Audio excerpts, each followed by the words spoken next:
How to end the end-to-end encryption in your Messenger app.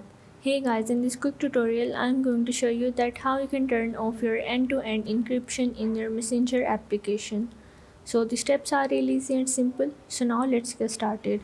So first of all, you have to open up your app store or the Play Store that you are using, and here you have to go on the search and you just have to search for your Messenger application.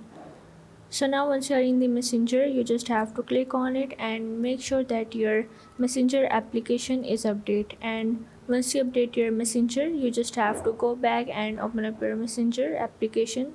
So now once you are in here, in the top left corner there is the three horizontal lines. You just have to click on it, and from here you have to click on this gear icon to go in your settings of your Messenger. So now once you are in, you have to tap on the privacy and the safety, and from here, as you can see that here is the option of the end-to-end encrypted chats. You just have to click on it, and from here you have two options. One is the security alerts and the second one is the login. You have to click on the first one, and from here you have to make sure that this icon is disabled, and if it is enabled you just have to off this icon, and that's how you can turn off your end-to-end encryption in your Messenger application. So if this video helped you out, make sure to like and subscribe the channel, and see you in the next video.